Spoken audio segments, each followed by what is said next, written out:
Sir నమస్కారం sir.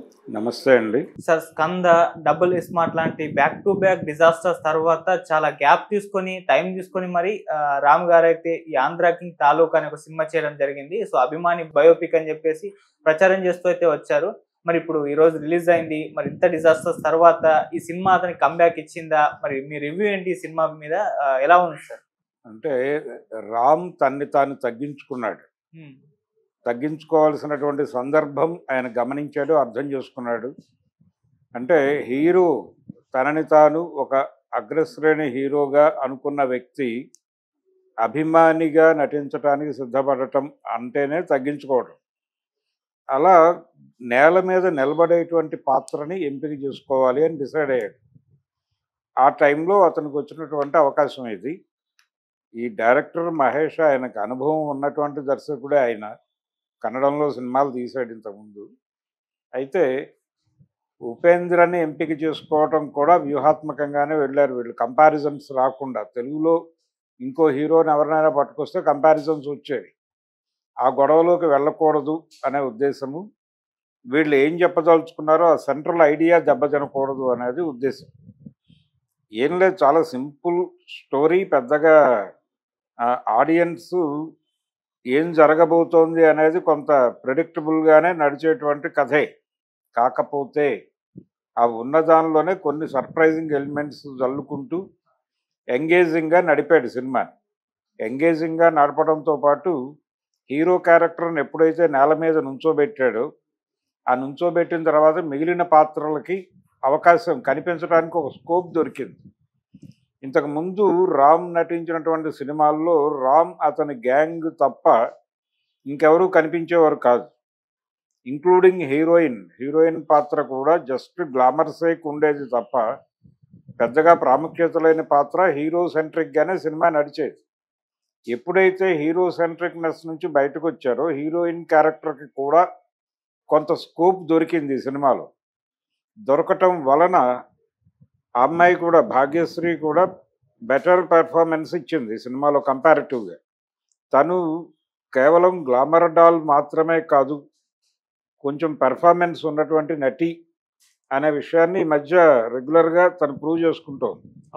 కాంతా సినిమాలో అలాగే చేసింది ఆ అమ్మాయి. తర్వాత ఈ సినిమాలో కూడా మంచి పెర్ఫార్మెన్సే ఇచ్చింది. ఓకే. సో ఒక క్యాపబిలిటీ ఉన్నటువంటి, గ్లామర్ ప్లస్ పెర్ఫార్మెన్స్ ఉన్నటువంటి ఒక అమ్మాయి ఉంది ఒక తరహా పాత్రలకి అనే భరోసా కలిగించింది తను. ఆ భరోసా కలిగించడానికి అవకాశం దొరికింది ఈ సినిమాలో. దొరకడానికి కారణం రామ్ క్యారెక్టర్ గ్రౌండ్ మీద నిలబడటం వల్ల. అలాగే మురళీ శర్మ చేసినటువంటి ఆ హీరోయిన్ తండ్రి పాత్ర కావచ్చు, హీరో తండ్రిగా నటించినటువంటి రావు రమేష్ కావచ్చు, వీళ్ళందరికీ కూడా నటించడానికి ఒక స్కోప్ దొరికింది. వాళ్ళ క్యారెక్టర్స్ మీద కొంత స్పేస్ ఉండటం వలన వాళ్ళు చేయగలిగారు. అంటే చాలా కాలం క్రితం హిట్లర్ టైంలో చిరంజీవి గారు ఒక మాట అన్నాడు, సినిమాకి హీరో పాత్రే ప్రధానం కాదు, హీరో పాత్ర ప్రధానం కావచ్చేమో కానీ, కథని నడిపేది హీరో కావచ్చేమో కానీ, ఇతర పాత్రలకి కూడా తగిన ప్రాముఖ్యత ఉన్నప్పుడే సినిమా అనేది సక్సెస్ అవుతుంది అని చెప్పాడు ఆయన. ఎందుకంటే అంతకుముందు ఆయన కూడా ఫెయిల్యూర్స్లోనే ఉన్నాడు. హిట్లర్ నుంచి మళ్ళీ ట్రాక్ ఎక్కాడు ఆయన. ఆ సందర్భంగా ఆయన అలాంటి ప్రకటన చేయటం, దాదాపుగా ఈ సినిమాలో కూడా అదే పరిస్థితి కనిపించింది.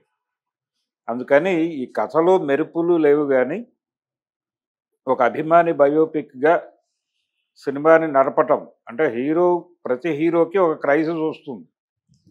ఇప్పుడు రామ్కి ఎలాగైతే ఫెయిల్యూర్స్ను వెంటాడుతున్నాయో అలాగే ఈ సినిమాలో కూడా ఒక పెద్ద హీరోకి ఫ్లాప్స్ వెంటాడుతున్నటువంటి సమయంలో నిర్మాతలు ఆయన మీద డబ్బులు పెట్టడం అనేది రిస్క్ ఏమో అనేటువంటి వాతావరణంలోకి వెళ్ళిపోయినప్పుడు, బయ్యర్స్ నుంచి ఎటువంటి స్పందన లేనప్పుడు, ఏమిటి కెరియరు ఇది క్లోజింగ్గా అనే వాతావరణం వస్తుంది ఏ హీరోకైనా. ఆ వచ్చినప్పుడు ఒక యూటర్న్ తీసుకుంటారు, లేదు ఒక సక్సెస్ కోసం వెయిట్ చేస్తారు. అలాంటి ఒక జంక్షన్లో నిలబడినటువంటి ఒక అగ్ర హీరోకి ఒక అభిమాని ఇచ్చేటువంటి అడ్వైజ్ లాంటి ఆచరణాత్మకంగా ఆయనకి ఒక విషయం అర్థమయ్యేటట్టు చేస్తాడు. అది తన్ని ఛార్జ్ చేస్తుంది. ఛార్జ్ చేసి తను కెరియర్లో నిలబడటము, తన అభిమానిని నిలబెట్టటము, ఈ 2 ఛాలెంజెస్ని తీసుకుని మళ్ళీ మొదలు పెడదాం అనేటువంటి నినాదంతో సినిమా ముగుస్తుంది. ఇది ఒక హీరో కెరియరు, ఆ హీరో కెరియర్ని డ్రైవ్ చేసినటువంటి పరిస్థితులు, దాన్ని ప్రాపర్గా అర్థం చేసుకుని ఒక నిర్ణయం తీసుకుని అతనికి సపోర్ట్గా నిలబడి ఆయనలో స్థైర్యాన్ని ధైర్యాన్ని నింపి పర్వాలేదు మనం ఫైట్ చేసి నిలబడగలం అనే వాతావరణం కల్పించడంలో ఇతను నిర్వహించినటువంటి పాత్ర, అది కథానాయకుడి క్యారెక్టర్. రామ్ తనని తాను ఆ క్యారెక్టర్కి అనువదించుకున్నాడు, ఒక రకంగా ట్రాన్స్లేట్ చేసుకోగలగటం అనేది చాలా గొప్ప విషయం. అలాగే కథ జరిగిన ప్రాంతం గోదావరి జిల్లాలో ఆ యాసలో నడిచింది డైలాగ్ అంతా. అలాగే పూర్తి స్థాయిలో రూరల్ ఏరియా, అట్టర్ రూరల్ ఏరియాలో లొకేట్ అవ్వటం వలన ఒక ఫ్రెష్నెస్ కనిపించింది కథలో. తెర మీద ఆ ఫ్రెష్ లుక్ రావటం అనేది కూడా జనాలకి నచ్చింది. అంటే రొటీన్గా ఈ మధ్య కాలంలో సినిమా అనగానే వేరే ప్రపంచము, వేరే లోకము క్రియేట్ చేయటము, అలాగే అనేక మిత్తులు చెప్పటము, మిథ్యాపరమైనటువంటి వాదనలు ఎక్కువ తీసుకురావటము, ఇలాంటి ప్రయత్నాలన్నీ జరుగుతున్నాయి. ఆ గొడవలు ఏవి లేవు ఈ సినిమాలో. మామూలుగా సినిమా జరిగిపోతుంది. మలయాళం నుంచి జీవితంలో ఉన్న చిన్నపాటి ఘర్షణలు తీసుకుని వాళ్ళు అద్భుతమైన సినిమాలు తీసి విజయాలు సాధిస్తున్నారు. ఏది విఎఫ్ఎక్స్లు, ఈ గందరగోళాలు, వేరే ప్రపంచాలు లేకుండానే. అందుకని ఇదే మూడ్లో కొనసాగుదాం. ఎలాగూ ప్రజలు ఆ కంటెంట్కి ఎక్స్పోజ్ అవుతున్నారు బయట. ఆ ఎక్స్పోజ్ అవుతున్నటువంటి ప్రజల స్థాయిని గౌరవించి ఆ తరహా కథలు చేయటానికి తన్ని తాను మలుచుకోవడంలో భాగంగా తొలి అడుగుగా ఈ సినిమా చేశాడు. ఈ సినిమా ఇచ్చే కిక్కు ఆ తర్వాత ఇలాంటి క్యారెక్టర్లు చేయడానికి ప్రిపేర్ చేస్తుంది అతను. ఆ ప్రిపేర్డ్నెస్ పెంచే విధంగా అయితే సినిమా ఉంది. ఏ రేంజ్ సక్సెస్ అనేది ఇప్పుడు ఏ సినిమా అయినా 100 రోజులు ఆడే పరిస్థితి లేదు. 4 వారాల సినిమాలే. 4 వారాల సినిమాలు అంటే 4 వారాలని కాదు, శుక్రవారం రిలీజ్ అయితే శుక్ర, శని, ఆది, సోమ 4 వారాలు. ఇది కండిషన్. గతంలో 4 వారాల సినిమాలు అంటే 50 రోజుల సినిమా అనుకునేవాళ్ళు. ఇప్పుడు 4 వారాలు అంటే ఇదే పరిస్థితి. సోమవారం వరకు ఈ సినిమా నిలబడగలిగితే అది సూపర్ హిట్ కింద లెక్క. సెలబ్రేటివ్ మూడ్లోకి వెళ్తారు. ఈ 4 రోజులు నిలబెట్టే వాతావరణం కొంత ఉంది ఆ సినిమాకి. వాళ్ళు కూడా సినిమాని బాగానే పుష్ చేశారు జనాల్లో.